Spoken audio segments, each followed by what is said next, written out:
సరే. ఈరోజు మనం ఆంథ్రోపిక్ వారి క్లాడ్ ఏఐ గురించి కాస్త లోతుగా మాట్లాడుకుందాం. క్లాడ్ ఏఐ అవును, ఇప్పుడు చాలా పాపులర్ అవుతోంది. అవును. ముఖ్యంగా మొదటిసారి ఏఐ అసిస్టెంట్ వాడేవాళ్లకి ఇది చాలా ఆసక్తికరంగా ఉంటుంది. అంటే అసలు క్లాడ్ ఏఐ అంటే ఏంటి? హ్మ్, క్లాడ్ అనేది ఒక ఏఐ అసిస్టెంట్, కానీ ఇది కేవలం ఒక సాధనం కాదు. ఓకే. ఇది మనతో మాట్లాడగలదు, మన పనుల్లో సహాయం చేయగలదు. దీన్ని ఆంథ్రోపిక్ అనే సంస్థ తయారు చేసింది.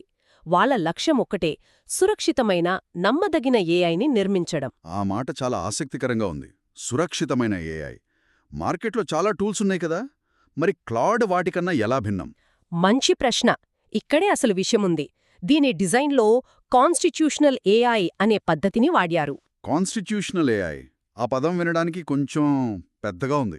అవును, కానీ దాని అర్థం చాలా సింపుల్. అంటే ఏఐకి కొన్ని నైతిక నియమాలని ఒక రాజ్యాంగంలా ముందుగానే నేర్పిస్తారన్నమాట.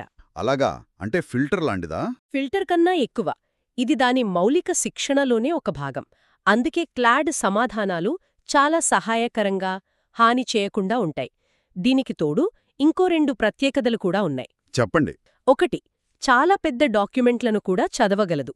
అంటే మొత్తం పీడీఎఫ్ ఫైల్స్ కూడా. అవును, ఇది నేను ప్రయత్నించాను.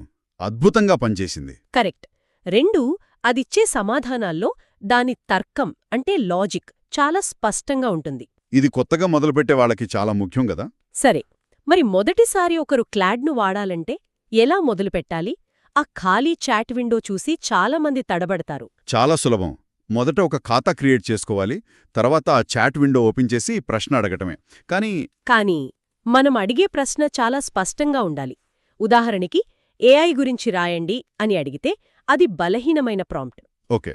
దానికి బదులుగా కృత్రిమ మేధస్సును కొన్ని నిజప్రపంచ ఉదాహరణలతో సులభమైన భాషలో వివరిస్తూ ఒక 600 పదాల బ్లాగ్ పోస్ట్ రాయండి అని అడిగితే అది బలమైన ప్రాంప్ట్ అవుతుంది. వావ్! అంటే మనం అడిగే విధానం మీదే ఫలితం ఆధారపడి ఉంటుందన్నమాట కదా.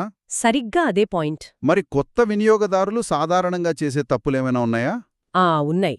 ప్రధానంగా ఒక 4 తప్పులు గమనించవచ్చు. చెప్పండి. మొదటిది, ఇందాక మనం అనుకున్నట్టే, అస్పష్టంగా అడగడం.